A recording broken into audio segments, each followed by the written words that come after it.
Canada. I almost didn't come. Be real with you. I'm scared to leave America. You know, you leave America now, they might not let you back in. You got to leave America the same way you do a nightclub when you stepping out to smoke a cigarette.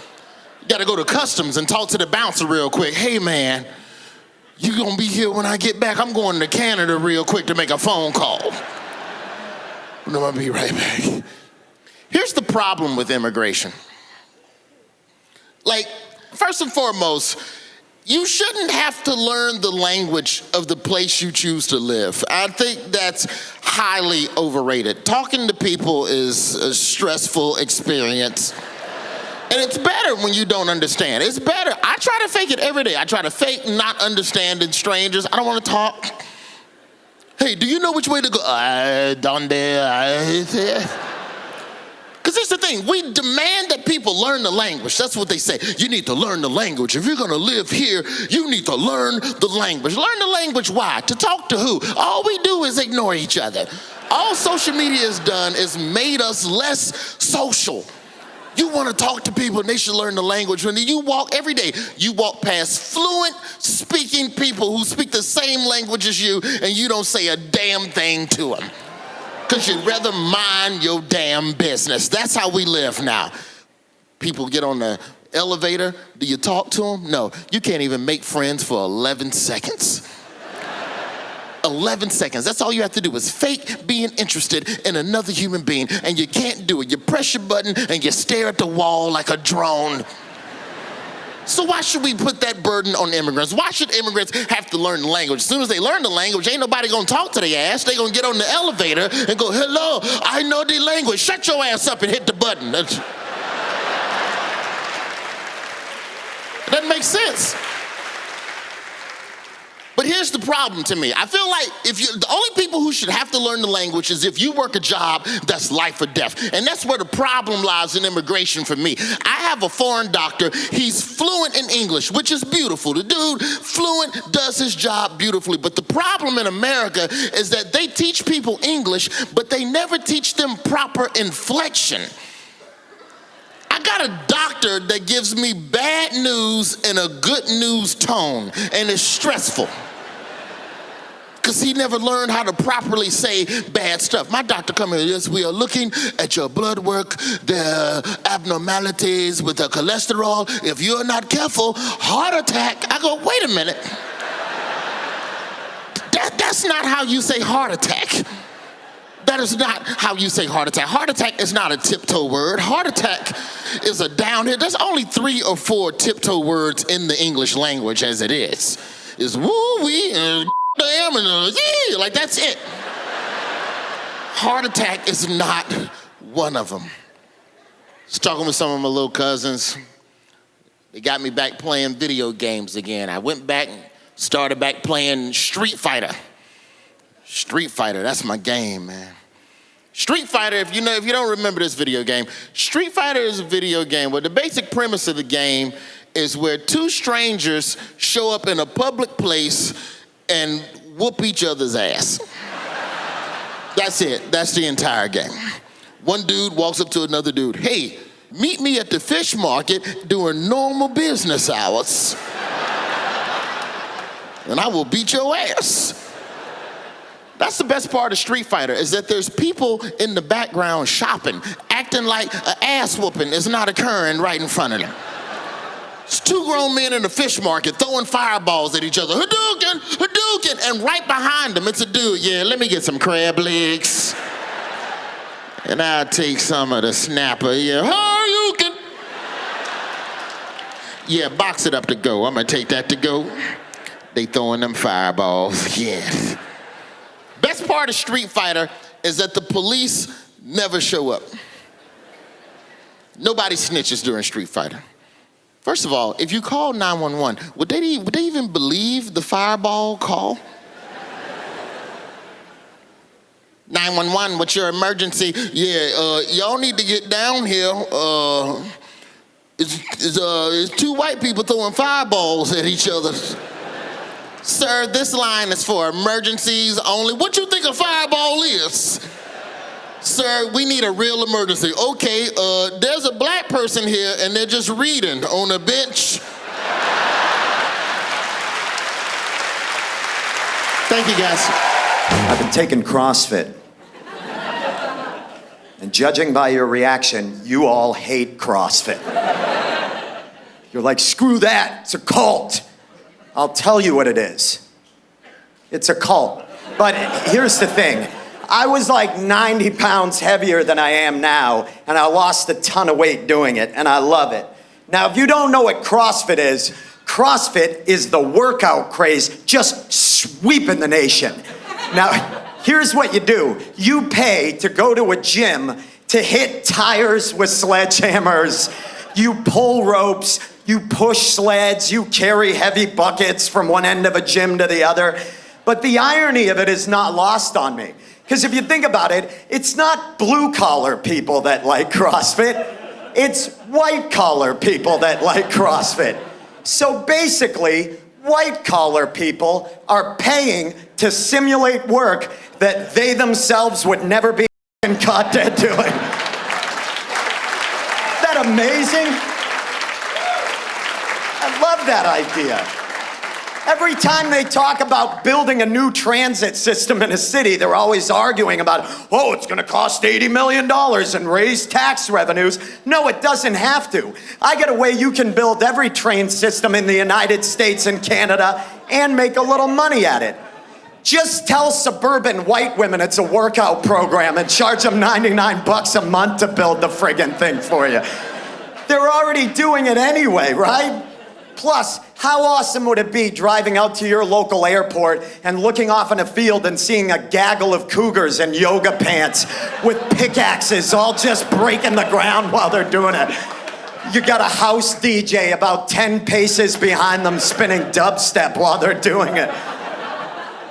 Got a trainer, all right, ladies, we need to get these tracks around. I apologize, I misspoke. We need to get these reps done by 4:30 this afternoon. Wait a second, Ruben. You didn't just say tracks, did you? I told you I will not be part of any real progress when I work out. No, I do not do manual labor. I think you should all work out and eat right. I think everybody should. And not because you're gonna be a better person. I don't work out and eat right. You're not even gonna live longer. I'm gonna die way before most of you.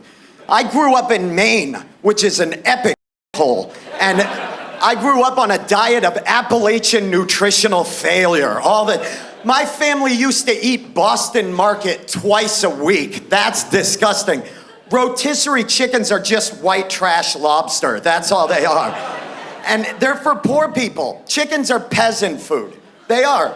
And if you don't think that chickens are for poor people, ask yourself why there's a bone inside of it for making wishes on. Ask yourself that. Do you think that rich people came up with the wishbone? No, that smacks of Dickensian poverty right there. No. Rich people don't wish. They use their vast resources to make their dreams come true. No, my friends, it's poor people that wish on bones. No, guys, I think you should eat right and work out for one reason, the same reason I do, which is that I don't want to die gracefully. I'm tired of everybody saying they want to go out gracefully. Don't. Everybody's always like, I want to go out at my house with my family around me. And when I die, I want my soul to pass through like a wisp of smoke through an open window. Not this guy. I want to go out like a pony caught in a revolving door. That's how I want to go out. I want to spit my last breath. I want to go out in an emergency room with a clump of nurse's hair in either hand, screaming at the top of my lungs, if I go out, I'm taking a couple of you with me. Woo! And they're going to be like, what the hell is he talking about? And they're gonna look over at the doctor and be like, he can't do that, can he? And I'll be like, don't you look at him. His diplomas mean nothing where we're going. I've been talking to the Dark Overlord, and he said whatever I'm holding on to, I can bring to the other side. And they're gonna be like, oh my God! And then right at that point, a buddy of mine is gonna hijack a nurse's station, and he's gonna shut off all the lights on the ward, and he's gonna start cranking death metal through the all-call pager. And they're gonna be like, what the hell is that? And I'll be like, that's the sign! And I'll say, come on, you just shut your mouth! And I'll pull them in, and then right at the last minute,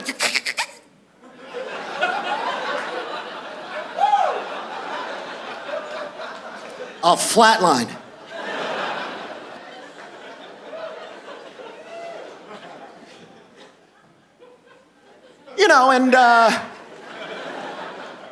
And I just figure I could pull that off if I'm in better shape. You guys have been awesome. My name's Ben Roy. Thank you very much.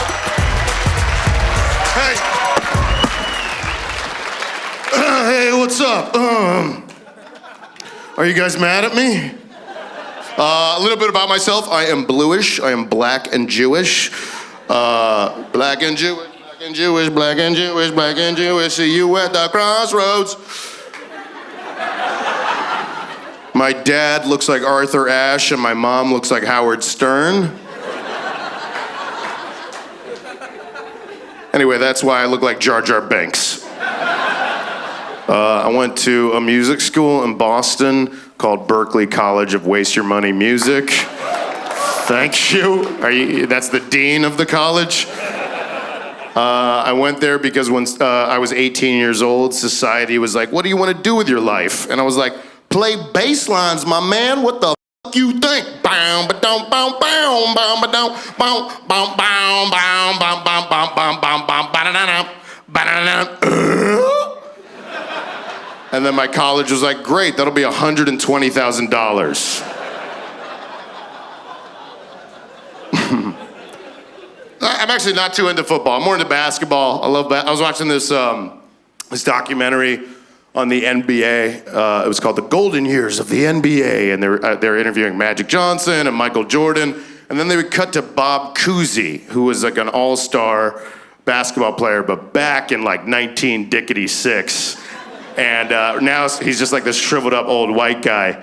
And it kept throwing me off because all of his stories about basketball were like completely irrelevant. He was just like, yeah, I remember when you used to be able to bring your own sandwiches to the games. You had like a mayonnaise sandwich or a mustard sandwich. It was the Depression.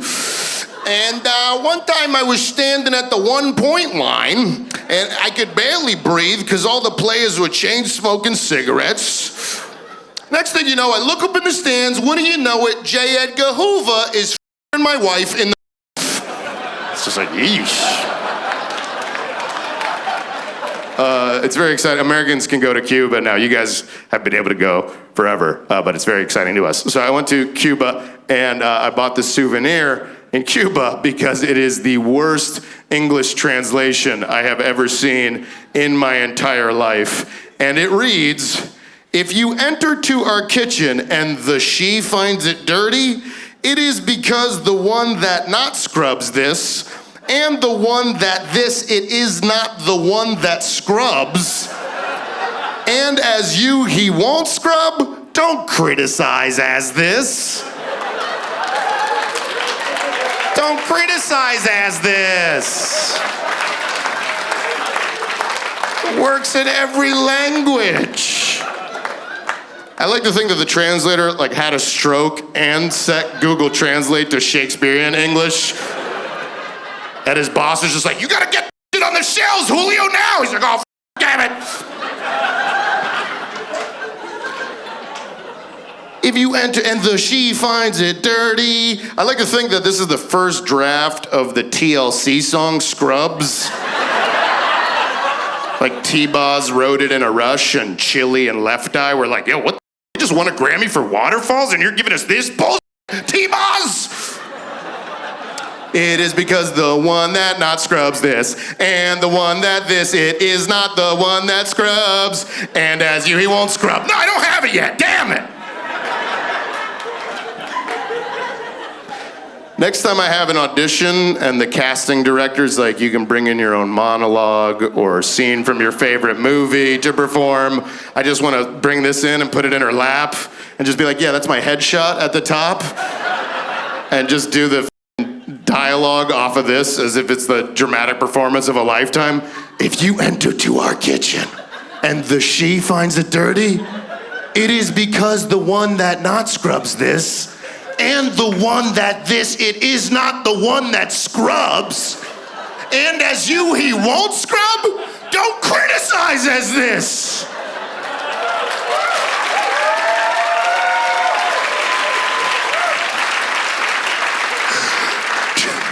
Don't you dare criticize as this. And she'll be like, great, you booked it. You're a dead body on Law and Order. You guys have been awesome. Enjoy the rest of the show. Thanks. Thank you. Good evening. How are you? Some of you didn't applaud, but that's all right. It's very well lit in here. I can see who applauded. Took a vacation, went to Guatemala. Saw some beautiful stuff there I'd never seen before. Saw a volcano for the first time. That was beautiful. What else did I see? Oh, guys riding mopeds down rocky roads, steering with just one hand because they're holding a baby with the other. Saw that so many times it stopped bothering me. First time you see, you're like, oh my God, look at that lunatic riding a moped, holding a baby. Second time you see, you're like, oh my God, what a crazy coincidence. For only the second time in my entire life, and within 5 seconds of the first time, I'm seeing a guy riding a moped holding a baby. Third time you see, you're like, wow, so many cute babies in Guatemala. And then you rent a moped, and you know where you take it. Yes, the adoption agency. Then you're like, oh yeah, I get it. It's about living on the edge. It's about making a baby live on the edge while I'm relatively safe. Went to the doctor, my shoulder was hurting me. My regular doctor goes, I'm gonna send you to a sports medicine doctor. I was like, yeah, that's a good call. It's definitely been 6 months since my last sports medicine checkup. I am due. Guy looked at my shoulder, was like, oh yeah, that's an inflamed rotator cuff. That's a thrower's injury. I bet it is sometimes. I think it also might be a reaching for a box of animal crackers at 5:30 in the morning injury. Or perhaps a moving a lightweight jacket just a bit too quickly into an overhead compartment injury. But what do I know? I'm not a sports medicine doctor. Could be from the last time I threw anything. Little League, 1979. Pitched 10 no-hitters that season. Could have joined the pros, chose comedy instead. You're welcome.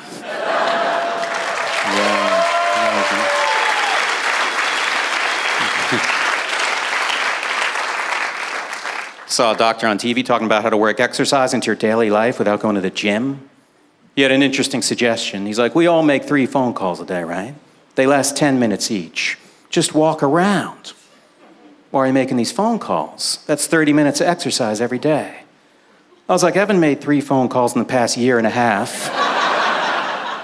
They don't last 10 minutes each, but I don't want to go to the gym. So I will give this a whirl. Start calling people up. Taking a little walk. Hello, Hunan Palace? I was wondering what kind of food you specialize in. Oh, it is Chinese food, okay. No need to yell. So what time are you open till? Oh, is it fun being open till 10 o'clock? If you couldn't be open till 10 o'clock, when would you be open till? No, this is not a prank call. I'm working out. And I gotta say, not really feeling a burn yet. Need you to hang tight for another 8.5 minutes because I have more questions. All right, you're stranded on a desert island. You can only bring one Sheryl Crow album.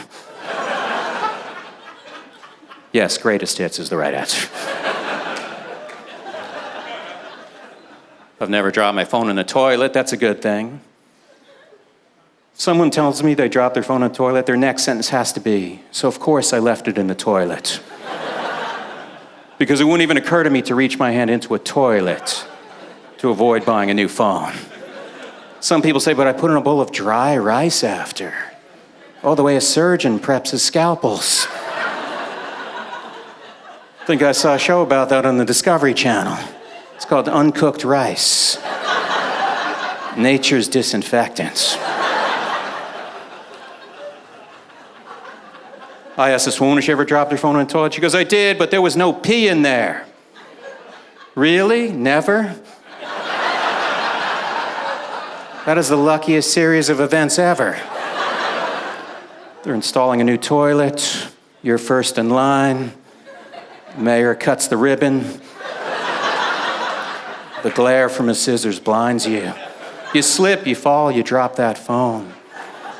Where's it end up? Ah, the crystal clear waters of an innocent virgin toilet. Thank you, everybody. Good night. Yes! How we going, folks? We all good? Ah, yes! I love Montreal. You people like sports. I like sports. We've got so much in common. You know my favorite spectator sport? Queue rage. Just watching impatient people standing in line, losing their goddamn minds. Just, I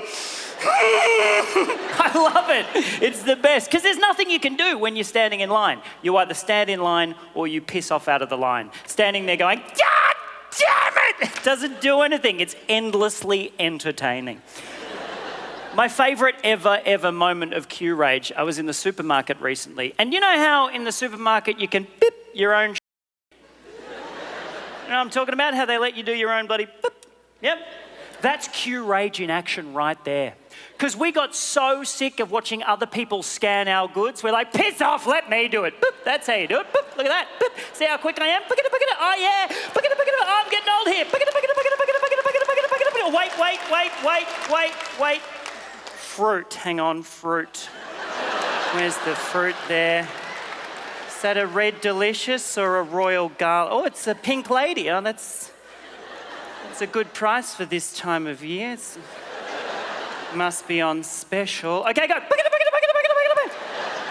Anyway, I'm standing here. There's a guy standing in front of me. There's 6 self-checkout machines. 2 of them are broken because 2 of them are always broken for some reason. The guy in front of me's got veins of fury popping out of his neck because by some comedy miracle, the 4 people using the remaining self-checkout machines had never done it before. How does that even happen? We've had them for like 10 years. I was giggling like an idiot. The guy in front of me was having a stroke. While simultaneously 4 people all just stood there going,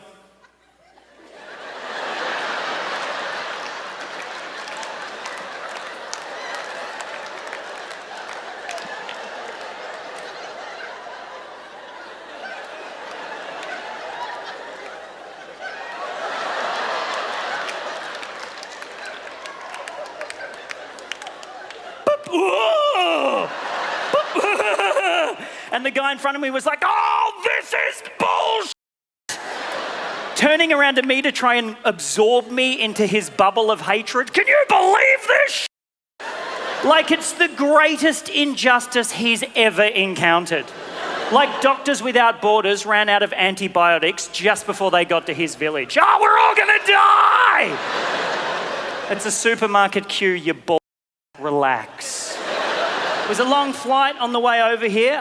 Je m'appelle jet lagged. Am I saying that right? I did have a good time though. I managed to watch quite a lot of in-flight entertainment. Watched my favourite show, Mentally Deranged Hoarders. You guys seen that one? Oh, such a good show. Although I think maybe we need to lay off hoarders. Okay, I think maybe there's one too many television programs exposing the horrors of people that enjoy collecting. It's their house, let them do it. No, we have to fix them. No, you don't. If they want to climb over a stack of cat-stained National Geographic magazines from the 1970s to get to the fridge, let them. They like it. Oh, but it's a mental illness. Yeah, well, maybe, but I would argue it's more insane to film them doing it. Yeah. And then package it like a tacky microwave meal for one, so assholes can sit at home going, oh, look how that person is! They've got too many of the same thing. Who's more insane in that scenario, I ponder? Montreal, you guys have been awesome. Enjoy the rest of your night. See you later! Hello, ladies and gentlemen. How are you feeling? Good, excellent. I am feeling healthy. Thank you for asking. Because this is the year that I decided to buy a juicer. It's great, though, because I enjoy being a guy who has a juicer, because now I get to be a guy who talks about his juicer to strangers. I get to tell them how much energy I have and how great I feel, and they ask stupid questions like, why don't you just buy juice? Because I'm not a peasant. I have to go to the grocery store and buy $40 worth of produce every day, take it home and run it through my juicer, and then drink a glass of money. That's how I start.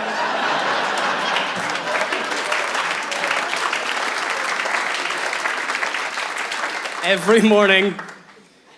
There is a bit of a learning curve when you buy a juicer, because the first thing you have to figure out is what has juice in it.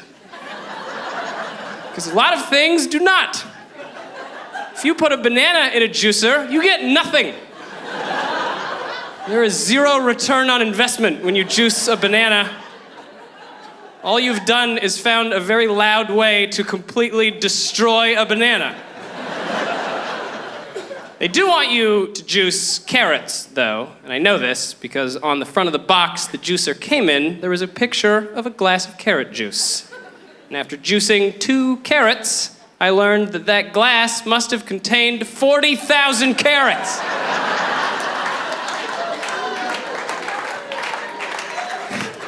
There's also, like, no juice in a carrot.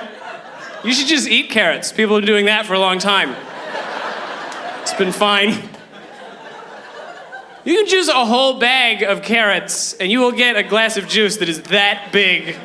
And you can drink that, and it will give you energy. In fact, it will give you just enough energy to clean your juicer.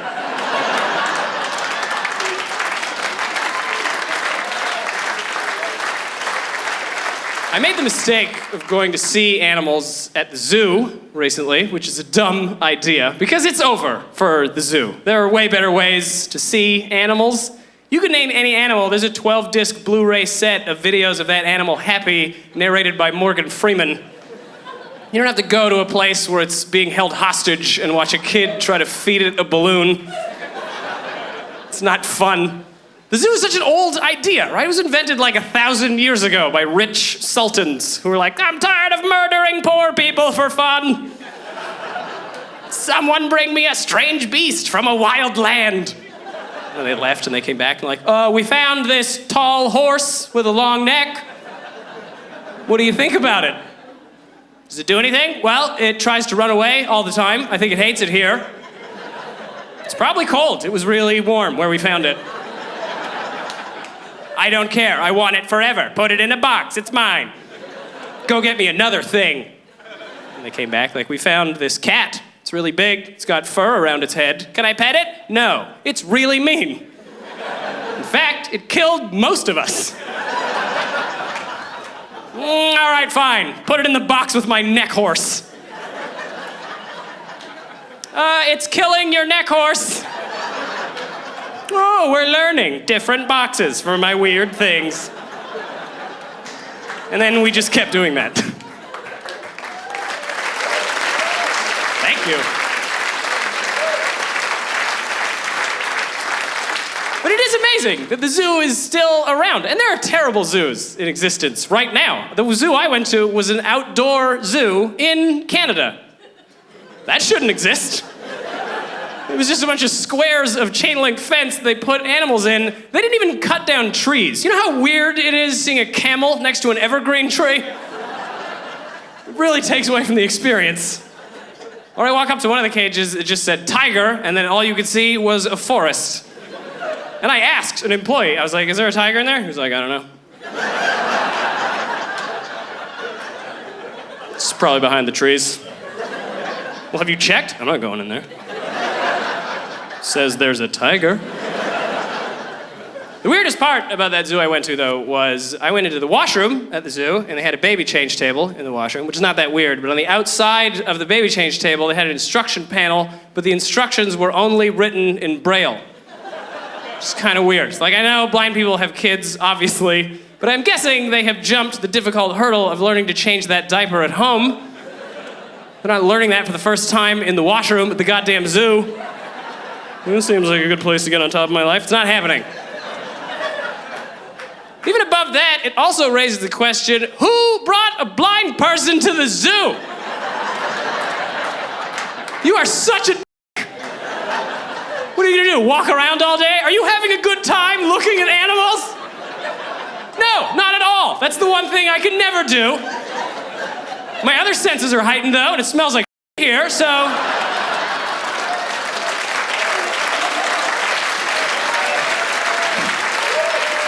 Montreal, thank you so much for the Decker.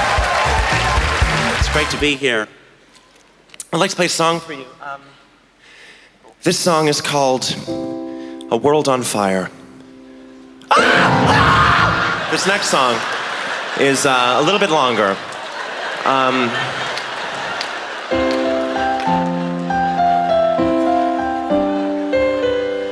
It's about how sad I am, and I'm really sad, and it's called Sad. It's about all the sad things I see in the world, guys. I met a homeless man named Rich.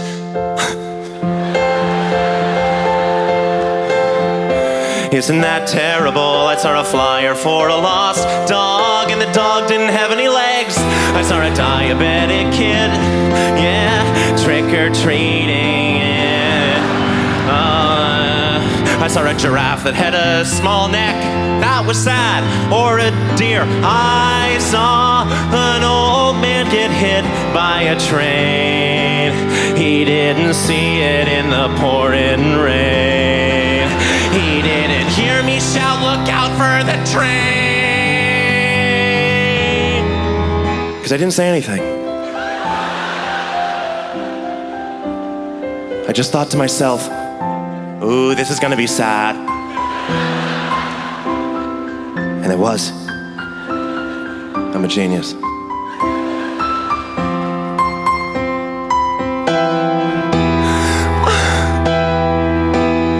I saw a man with only one eye in a 3D movie. I saw a little boy drop his ice cream cone directly on his mother's corpse. I saw a kitten stuck in a tree.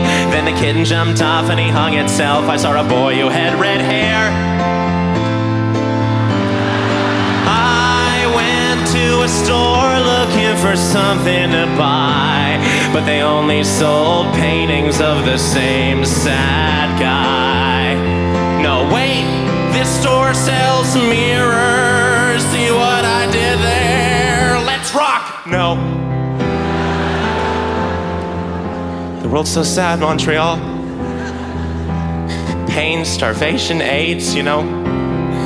But I gotta remember there's good things about it too. Like the fact that none of that's happening to me. Yes.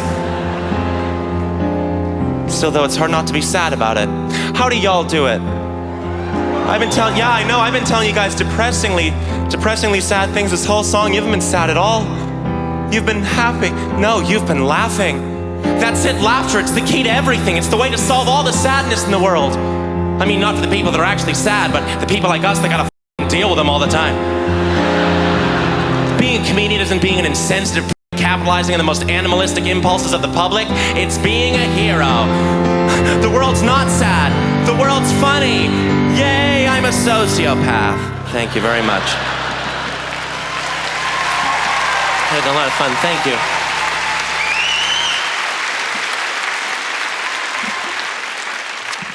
Thank you so much. You guys have been so lovely. It's great to be here. I have one last song for you. I moved to Hollywood recently from Boston. That's where I grew up. And I had sort of heard about these wild sort of party nights that would happen in Hollywood. I didn't think they were true until I moved there and I started having them myself. But anyway, this is a song about a night that happened a few weeks ago. It's called What Did I Do Last Night? Yeah, that's it. Crank that. Hey! What did I do last night?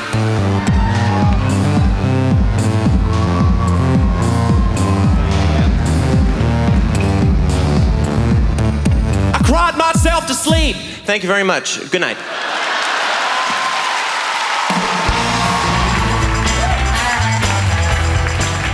Hi, everybody.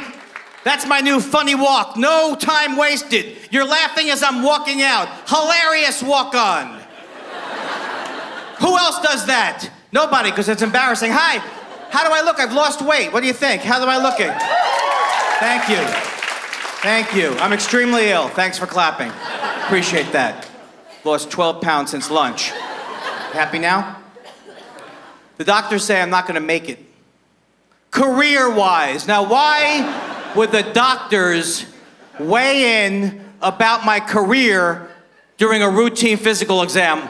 I mean, yes, I know I need more network and less cable, but please, I'm here for a routine okay, they did draw my blood, and they did a whole show business career panel on me, and they said my cholesterol is good, but I'm low on buzz.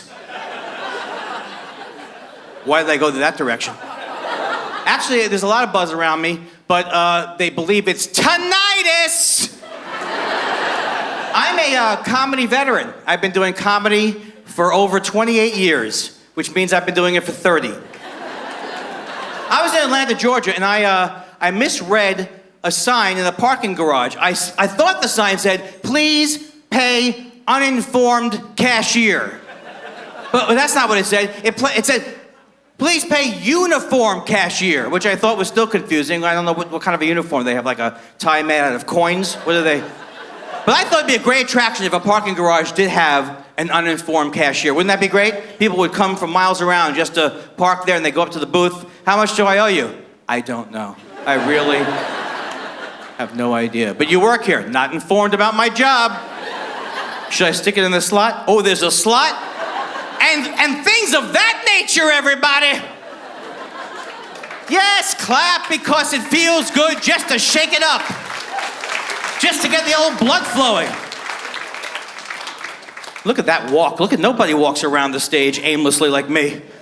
Has anyone seen that great character that Jimmy Fallon does? The obsequious late night TV talk show host. Has anyone seen that? Have you seen it? Here's my impression of Jimmy Fallon interviewing Stalin.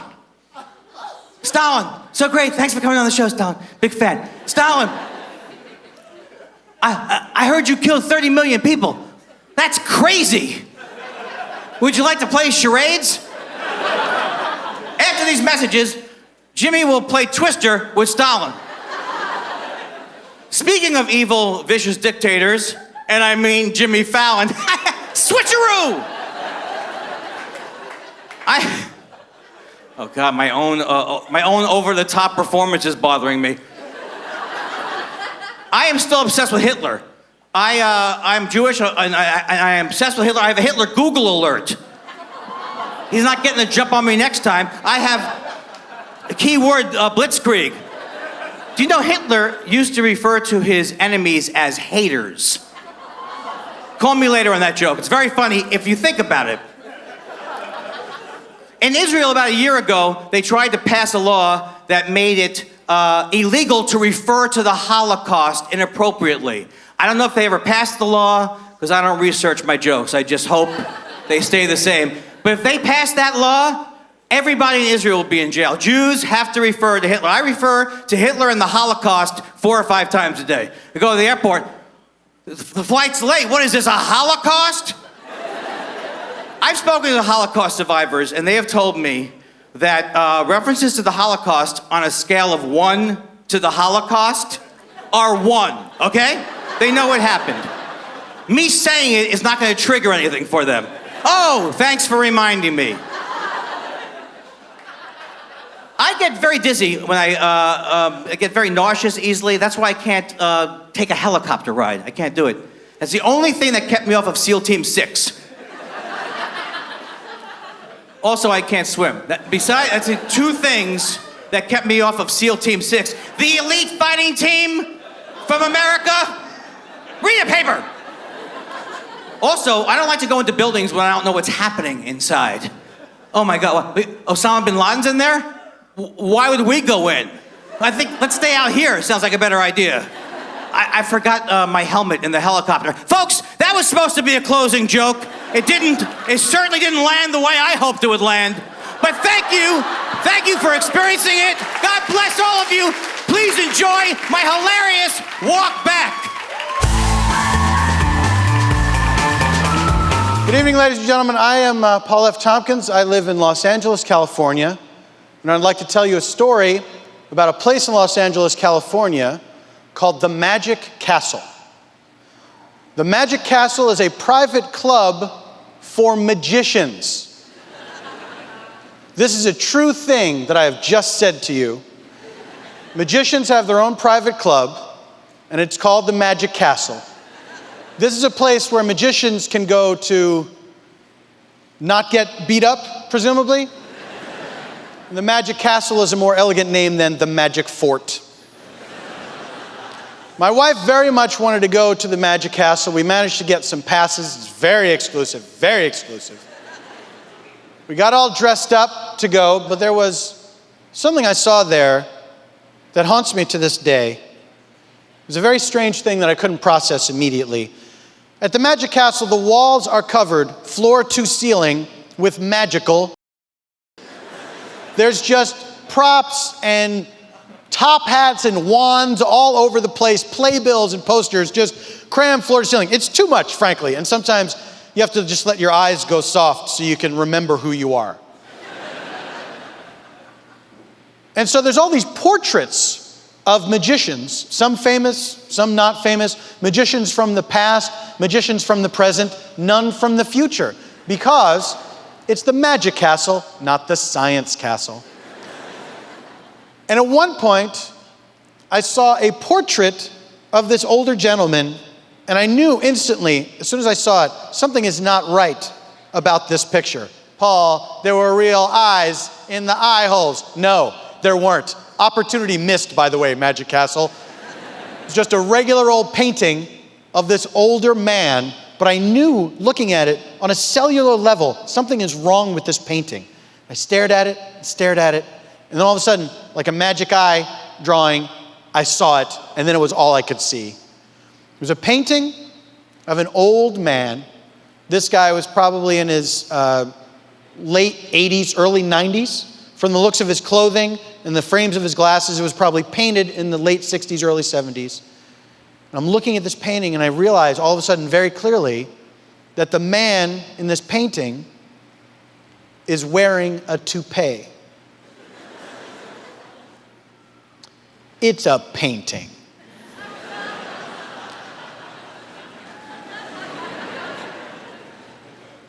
What kind of a creep artist sees an old man walk into his studio wearing a toupee and says, "I paint the truth, sir. These brushes will not corroborate that lie upon your head." Then the more I thought about it, I started to get mad at the old man, because why didn't he check? Like, getting your oil portrait done takes a long time. You have to sit there in the same place, in the same position for weeks and weeks, if not months. It's not like getting a caricature done at a carnival, like, there you go, there's your oil painting. You would think at some point, halfway through this process, the guy would get up and like, "Hey, let's have a look, see how she's coming along. Oh, hey, can I talk to you for a second, son? Boy, look, I'm not trying to tell you how to do your job or anything, but could you not make my hair look fake? Here's why I ask. You see, years from now, decades hence, when this portrait is hanging in my guild's hall of fame, as it were, and people who will have no idea whether I lived or died will see this. This will be the only proof that I ever walked upon this planet. I'd rather these future people, in this fleeting glimpse they get of me, rather that these generations yet unborn, rather that when they see this, my official oil portrait, the first thought not be, wig. So I tell you what, perhaps if I make it worth your while, slip you a few extra $100, perhaps you could help me achieve an illusion I was unable to achieve in life. Ladies and gentlemen, thank you very much, and enjoy the rest of your stay in Montreal. That's exciting. Yeah, I have a 3.5-year-old. I had a daughter when I was 44. Yeah. Which is weird because I'm 38 now. And, no, her name is Ava Ray Economopoulos. I've already explained to her that the Economopoulos is silent. And it's hard to pick a name. Like, I wanted to name her Emmy because I've always wanted an Emmy. And, but when we were trying to pick her middle name, it was like everybody was giving a suggestion. So someone said, what about Lily? And I'm like, no, that's like a pole dancer. Absolutely not. And then one said, what about Marie? And I'm like, my mother's like, that's so Catholic. Like, oh. And so my daughter's father's mother said, well, what about Gina? And everyone's like, that's so pretty. And I'm like, hello, Ava Gina is not gonna be my daughter's name. No.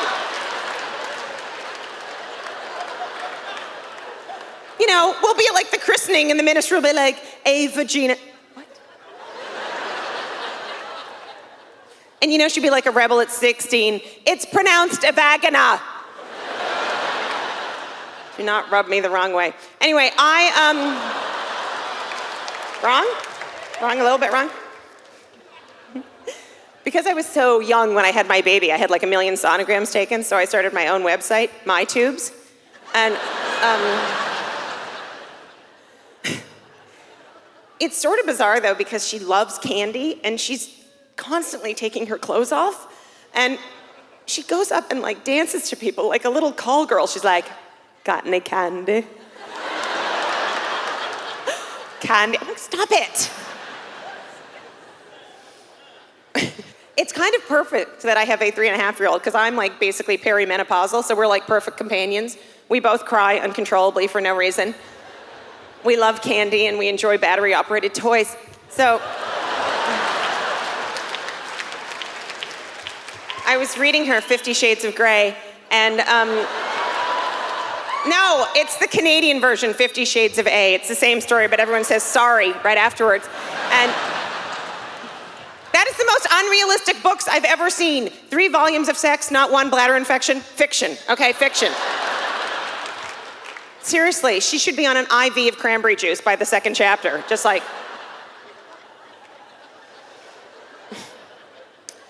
So my mother is like, basically, she's going deaf, and Ava came up to me and she goes, Mummy, is it vagina or pagina? And my mother screams from the bedroom, it's in Saskatchewan! Totally ridiculous. So I had my heart broken recently, and I started to listen to Adele on my Crypod. And does she have the saddest voice in the entire world? And the weirdest thing is she has like the voice of an angel, but she sounds like Snooki when she talks. Have you ever seen her? She's like, I don't know how she would ever get. First of all, I played Someone Like You so many times in a row.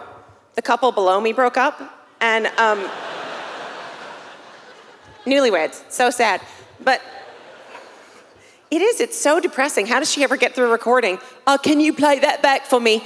The sound engineer killed himself, Adele. We cannot. So my little baby girl, I just realized he was a 14-year-old, and I've said vagina 50 times, but you don't know what that is. Yeah, no, okay, I don't want to know. I don't want to know it anyway. I was trying to think of something, and it's too dirty to say in my head.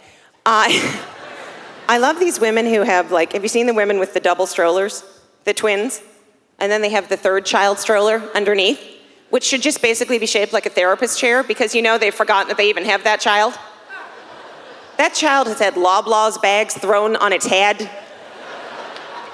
It has been staring at baby bum its entire existence. It's just. So Ava's having a complete meltdown the other day, and she's just like crying hysterically and like in this totally humiliating way. And all of a sudden she's crying, and she you know, they're able to like stand up and like throw themselves down on the ground and then get back up again. Anyway. So I said, Ava, you have two choices. You can either stop crying and have a popsicle, good motivation, or you can just go to bed right now. And she goes, is there a third choice? People say very strange things to me because I've obviously had my daughter older. So I was in the park, and this woman comes up to me and she goes, are you the lady who play on Sabrina the Teenage Witch? And I go, thank you. All right, nice plug. And I go, yes, I am. She goes, you are my most favorite character. I love this program so much. Is this your grandchild? And I'm like, I go, no, but I'm glad that people on your planet enjoyed it, wherever you're from. So I go home and I tell my sister, I go, I tell her what happened. She goes, oh my God, did you slap her? I'm like, no, I felt that was a bad choice, really. I just said to her, you know, you gotta let that stuff go, just forget about it. I went home, I called immigration, I haven't seen her since, and that's how it's gotta work. Thank you! Hello, good evening, bonjour.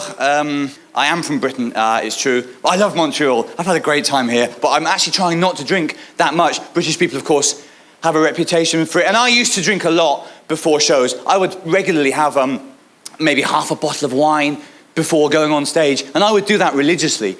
And by religiously, I mean without really thinking it through. Sorry. Yeah, not so sure about that one. Thank you. In some parts of North America, that would be a dangerous joke, but not here. In fact, it was in the United States that I started to think maybe my drinking is not normal, because doing shows there, none of the American comedians drink. They were having milkshakes. They tried to get me to have a milkshake before the show, which I couldn't do that because I'm intolerant. Not a lactose intolerance, I just don't like Americans.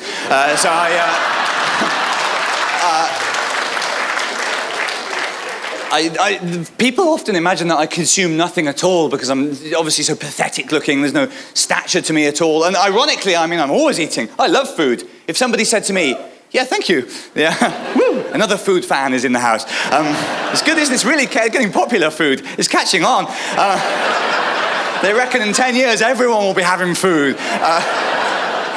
Hashtag food, if you're interested. Yeah, if someone said to me, you have to either give up food or give up sex, I'd say, no, I don't. That would be the end of that conversation, I think. I'm not falling for that one again, wife. It's been, Oh, you're nice people, you clap. You're such enthusiastic people that the mention of food makes someone go, woo! Yeah, I like Canada. It was worth the effort, considerable effort, that it took to get into the country. That's the only thing. Canadian security is quite suspicious. They already knew I was a comedian. What's the purpose of your visit? Business, I said. There's a comedy festival. The next question was, have you visited a farm in the last 7 days? And will you be visiting a farm while you're here? Yes, of course. That's all anyone does when they come. That's what Montreal's famous for. How are your shows? I didn't do any in the end, just went to farms.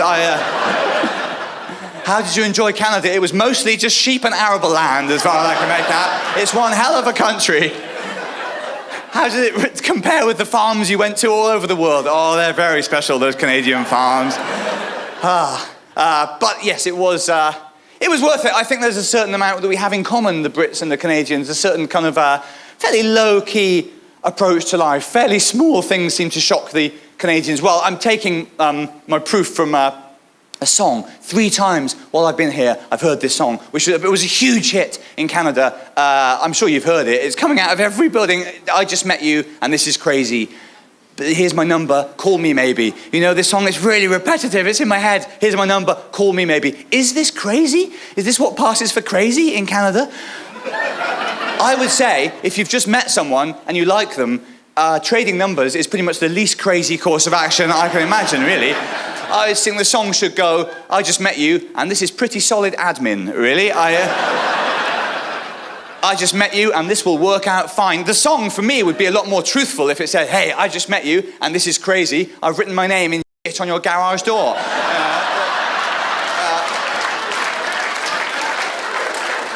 Thank you, but different cultures are obviously different, because at home, I didn't get into the charts with that song. I've enjoyed myself. You've been a really nice audience. I would have got through more material. Always leave them wanting more. That was my uncle's one piece of advice. That's how he lost his job in emergency relief. Thank you. Some of you almost laughed before the joke there, but you've been very nice. My name's Mark Watson. Thank you. Nice to be here. I'm staying at the hotel across the way. I got room service last night. What a delight. You make a phone call, 10 minutes later, there's a knock at your door, the sweetest, most polite man. May I come in? May I come in? May you come in? I summoned you. Of course you may come in. Enter, my liege. And then he says, where would you like this? Where would you like this? And I lie. I lie every time. So just place it at the desk. You put it at the desk where I manage my correspondence. The desk where I write my letters, sitting upright. That's where I'll eat my dinner. One of these times I'd love to tell the truth. Where would you like this? All right, here's what's gonna happen. I'm gonna dive back into the bed and pull the covers up to my chin. I want you to delicately place the tray on my tummy. And if you feed it to me, you can write in your own tip. That's where I would like it. Why do I have to lie? I lied on the airplane. I lied to the flight attendant last night. Because I wanted the exit row. I'm 6'6". 6'6", that's a lot of Jew. That's so much Jew. We normally don't come in this size. But I wanted the exit row. But when you take the exit row, they come around and they deputize you a hero. Are you willing and able to help in the event of an emergency? No. No, I'm neither willing nor able to help in the event of an emergency. I will lose my mind. Are you kidding me? I took 2 Xanax to pack for this flight.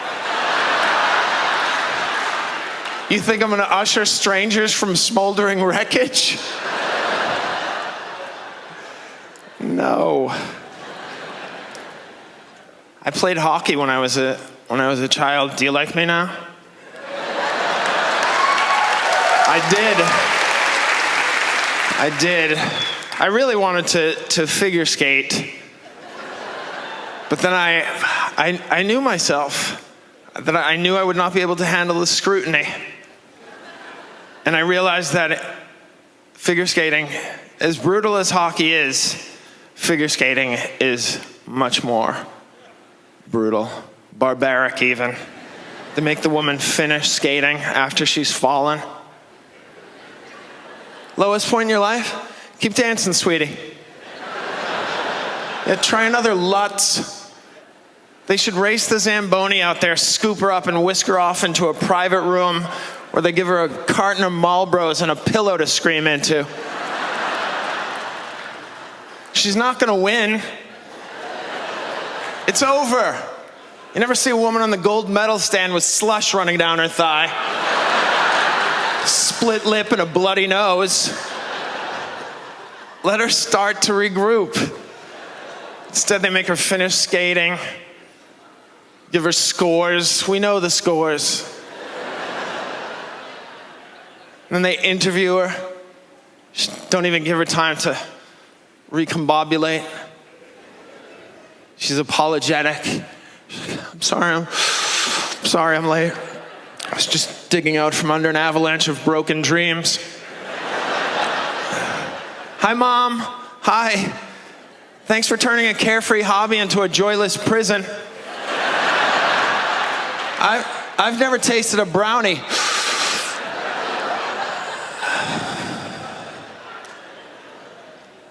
Christina, why do you think you fell? Maybe because it was so slippery?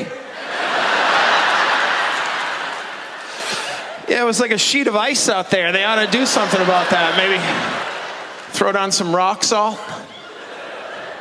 And what's next for you, Christina? What's next? I'm gonna see if I can trade in this bronze medal for my childhood.